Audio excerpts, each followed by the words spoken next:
What makes us human and what helps us to build connections? I was fortunate enough to hear this next guest speak in New York City about the perils of AI and the possibilities of a human centric future. I am so thrilled to welcome Jane Newman, who is a speaker, a writer, and a coach. She owns the business Rehumanizing, and she is here to talk to us today about how we can apply empathy and connection in a digital age. Jane, welcome to the show. Thank you so much, Diane. It's such a pleasure being here today and having the opportunity to talk to you. And it's been a while. You've been very busy, and it's wonderful to be here. Thank you. I'm so happy you're with us. You have a very powerful message that you're delivering. And I'm wondering for our listeners who maybe haven't watched your big talk or haven't seen your beautiful Oxford talk yet, and I'll drop the links to both of those in the show notes, but can you sum up what the perils are that we're facing and what your message is in terms of what we should be doing about it? Diane, I would love to sum it up, but it is almost impossible to sum up. There is so much going on right now around the world. But I talk about technology and AI and the issues that we're facing around the world as a result of the way that it's being implemented and has really infiltrated our everyday lives to the point where we can't get away from it. So, Jane, a lot of our audience is based on teachers and educators and family members. And I know when you talk about the fact that a lot of what we're facing in terms of AI and the loneliness epidemic has come post COVID. It's from that post COVID society, and it's impacting our young people from the Gen Alpha through Gen Z, or Gen Yeah, Z in particular. Can you give yeah. us a little background on that and sort of some of your take on how we can rehumanize? Yes. So I don't know if you know of Jonathan Haidt. I'm not sure I'm pronouncing his You got surname. it. Yes. Anxious generation. I think that really sums up where we are at the moment with young people and the effects that they have experienced. I do trace it back to COVID. I think about the isolation that they experienced at the time and how deeply traumatic that was for them, the isolation they had from each other, from other children, not being able to play, and then from their teachers as well, and having to change over from real human interactions and start to use digital interactions. And so the relationship of children with people changed very much, and they came to see technology as part of their daily life. And the trauma that they experienced at that time has never been treated. No one's, unless there's been a particular individual who's had some mental health issues and has sought help for that. As a vast majority, these children who are now young adults, in the case of Gen Z, are trying to deal with their daily life, but they've never been helped to overcome that starting point during their childhood, which was so different to any other child's. I feel very strongly for Gen Z. My own daughters are Gen Z, and I see the struggles that they go through. And there is this real sense of isolation that has come about. Gen Z are really feeling a sense of isolation, and I've experienced this with my own daughters, and just watching how they try very hard to build community and to maintain connections.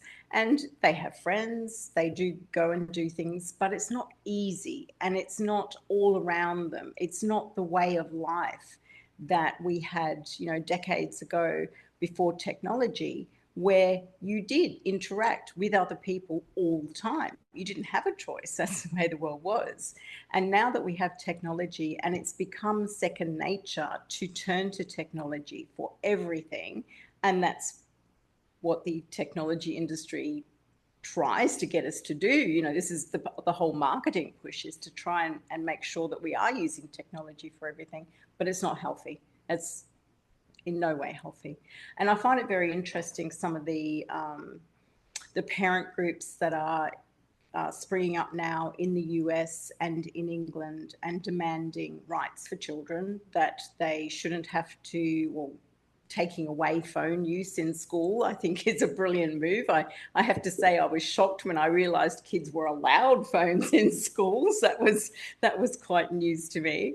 Um, and thinking too about technology use of social media and banning their use of that. I think there is more that we can do though. And I think there is to me, it's a misguided, a misapprehension that we need AI so badly that even though it's damaging ourselves and our children, we have to get over that because we need AI. And I think that's fundamentally wrong.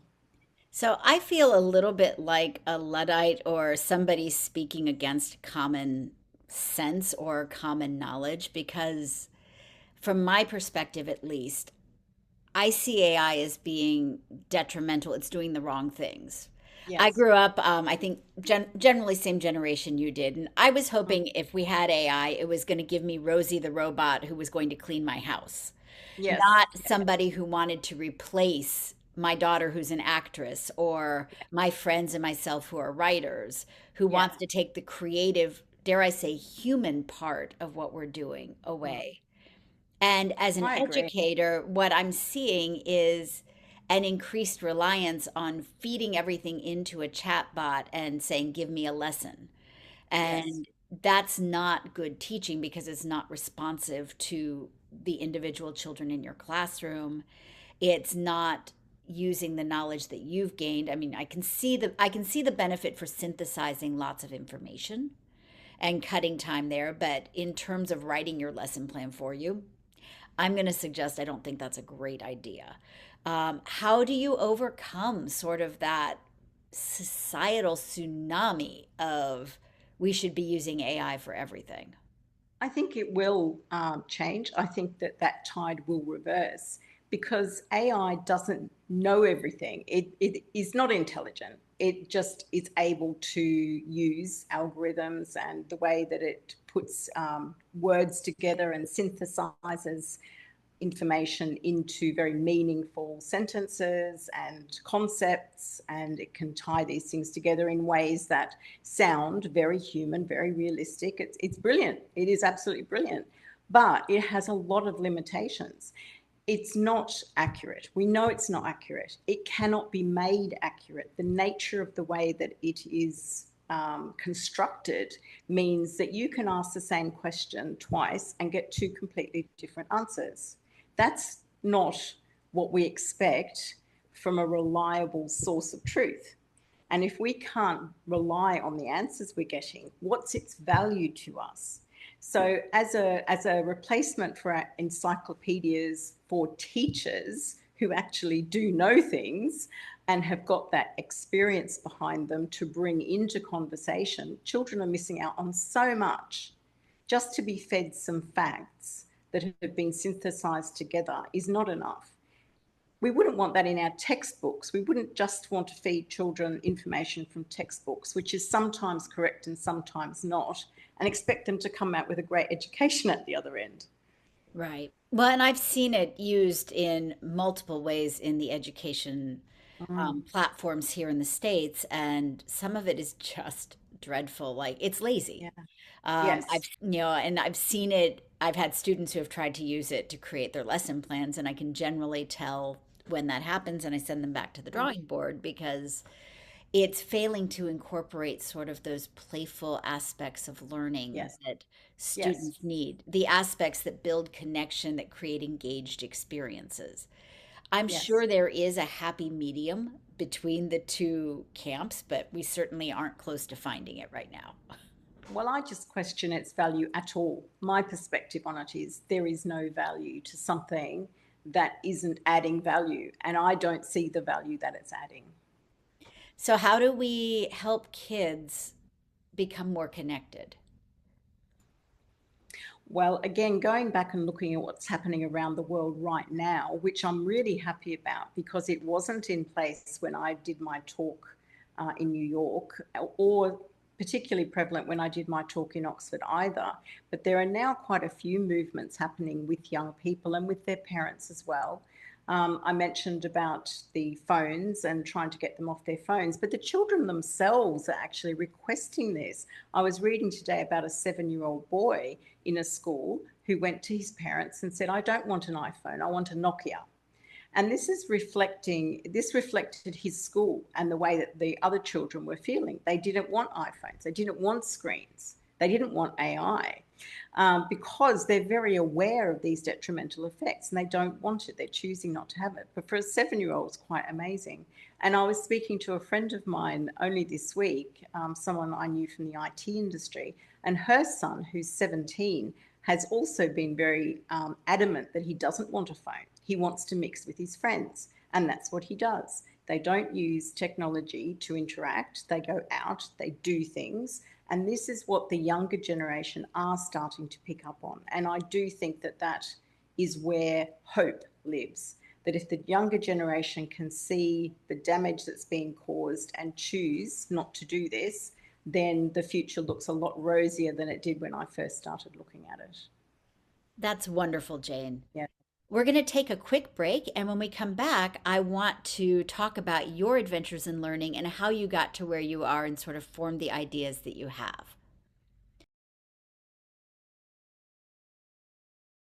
Welcome back to the Adventures in Learning podcast. We have speaker, author, and coach Jane Newman on the show today. Jane, tell us a little bit about your adventures in learning. How did you become the person you are today? What formed your experiences and led to sort of your relationship with technology? Well, they're two different questions there. My experience with learning started quite young because my father was a teacher. He was a primary school teacher and a headmaster in Australia. And it was a very small Australian school. It was out in the country. It had a maximum of 30 students in the whole school. So he was a very maverick teacher, a very maverick headmaster. And he often had run ins with the district inspector who didn't understand why his students did so well. It was bad because it made all the other schools look bad. So he was always getting inquiries as to what he was doing with his students because he didn't just follow the prescribed syllabus. He actually did a lot more than that. My father was English. He came out to Australia when he was in his early 20s. He was known as a 10-pound pom. But he was a very bright young man as a student. He got scholarships and he was well educated. And he had a passion for learning. He had a real curiosity about the natural world, about history, about geography. He loved story. He loved singing. So the classes that he ran were always full of excitement about you never knew what you were going to learn today. And that's how I grew up. What am I going to learn today? What's going to happen? It was always that kind of excitement. And so I'm always very sad when I hear children who don't look forward to school because that wasn't my experience. My experience was a very joyful one. Um, Technology, that's a very different question. So when I was in my late years of high school, I had to choose what I was going to do. I'd gone through the sciences and I had to decide where I was going to start. And this whole new field was opening up called computer science. And I was a female, very rare at the time. There were 4 of us in my first year at computer science. And I was surrounded by a lot of males. That took a lot of getting used to. But I persisted with that. I had a few ups and downs. But that's how I got into IT. So I progressed from there. I worked at the university. I went into my own business for a little while, ran my own software company. And then I moved into contracting, which was a very lucrative career for a number of years. It let me travel around Australia. It let me travel to the UK. I worked various different places around the UK and eventually came back to Australia and ended up in a national management role with a computer organisation in Brisbane. And that's where I finished up. So it's been a long journey with IT and I have worked in a number of different roles, but my specialty was always in information. And that's why I'm very passionate about the extremely poor quality of information that we now have in these systems that we're talking about today. And so It's tell very. us a little bit about what you've seen as that shift in information, because I think that's intriguing and interesting. And it's one of those things that we don't necessarily think about. But once you started talking, I went, oh, yeah, check, check, check. I totally get it. Yes. So I guess the computer systems that I was involved in working on throughout my career were for typically large organizations, usually government or another large company, and they were integral to the way that the company was running. So they were put in there to help facilitate and improve the way that people were doing their jobs so that they didn't have to use paper.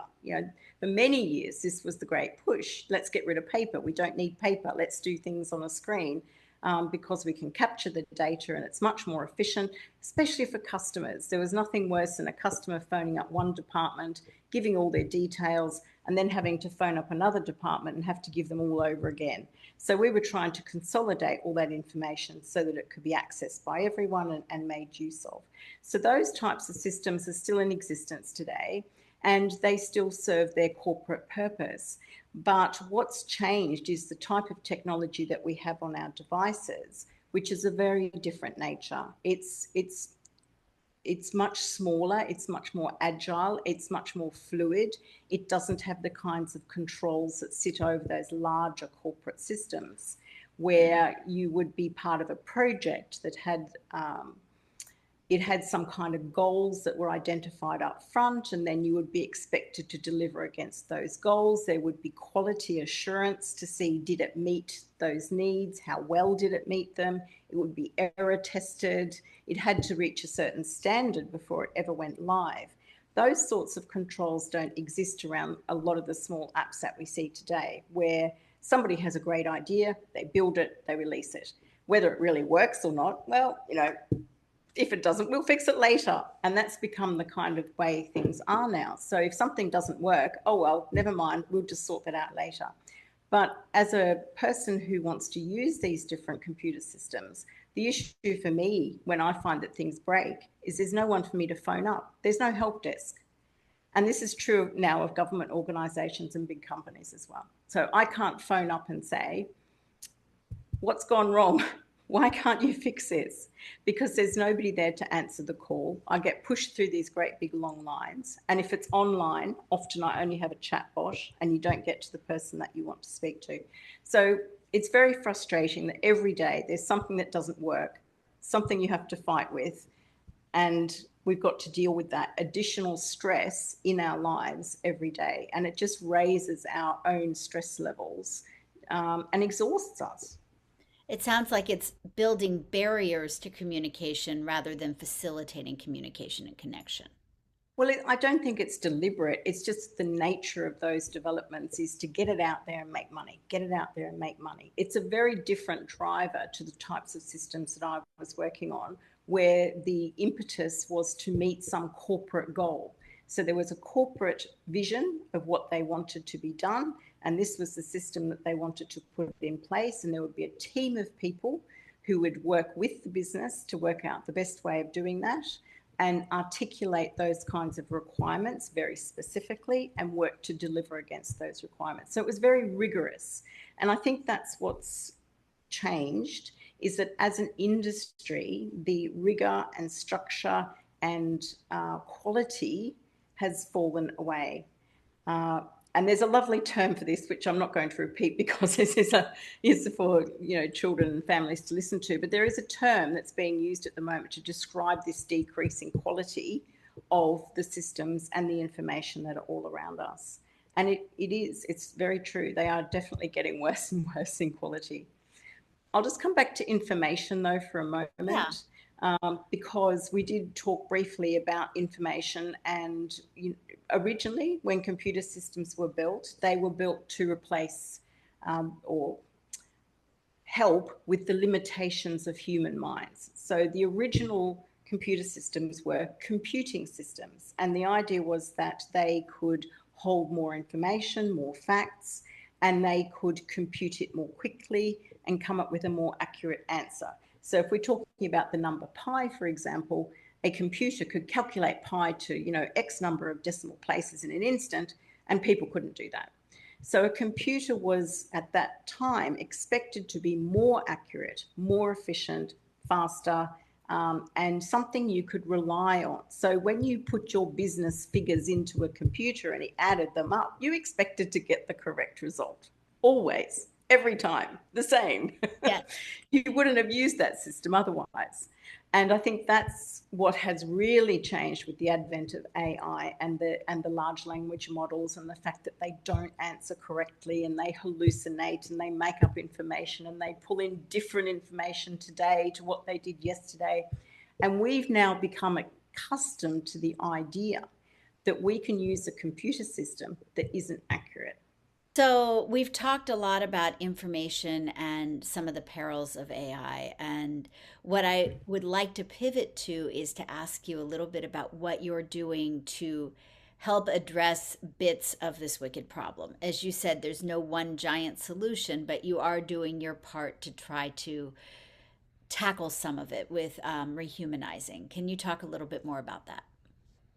Yes, so rehumanizing has come out of the public speaking that I've been doing, where I've been looking very much at the problems, because when I first encountered these problems, I was so shocked and horrified by what I was finding, and nobody else was talking about it, Diane. This is what was so amazing to me, that no one else seemed to be talking about it. So I really felt I had to come out and talk about it and raise awareness. But what I've found since then is that there are other people talking about it, but it's still quite isolated. People aren't talking about it collectively and collaboratively enough. And I don't think the situation will change until we do get that big movement around the world.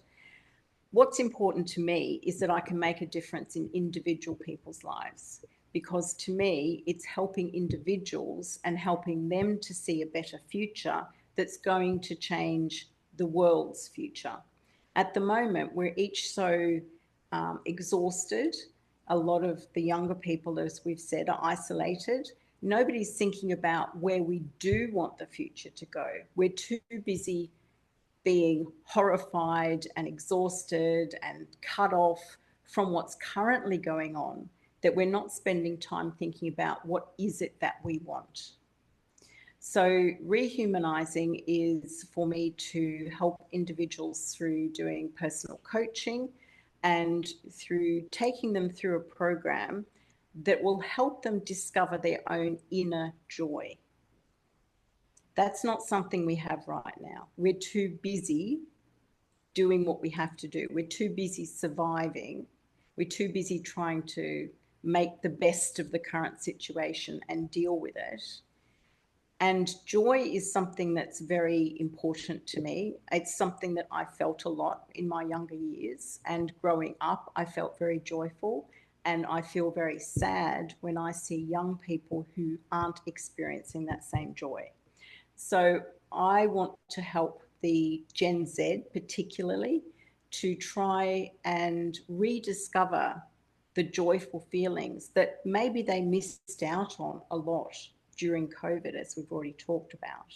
And perhaps they're now in a situation where they don't actually know how to find those joyful feelings that they used to have. So my coaching is to try and help them tap into their own inner knowledge, their intuition, to ask themselves the questions about what they really want and to help them find those answers. Because I think by individuals thinking about the future, about their role in it, what kind of people they want to be as they get older, what kind of world they want to create, I think that's how we change the future. I love that. So, last question for today, Jane. What brings you hope? I think what brings me hope is young people who can see that they don't want to be part of um, this era in which everything is done on screens. I read a statistic that it's predicted that for people growing up today, if things stay the same, they would be spending 25 years of their life in front of their screen, their personal screen. Well, we Oof, don't want that. no. So it brings me hope that young people are seeing this and are taking action themselves. But what will bring me even more hope is when parents also do the same, because they need to be the role models for their children. They also need to get off the screens. And if the children's needs are what's going to drive that, then I think that's really positive. Well, thank you, Jane. And hopefully, our listeners will take some time today to put down their screens and go out and discover a little wonder, curiosity, and play. It has been such a delight to have you on the show, and I will include all of your contact information in the show notes. Thanks for joining us today. Thank you so much, Dr. Diane. It's been such a pleasure.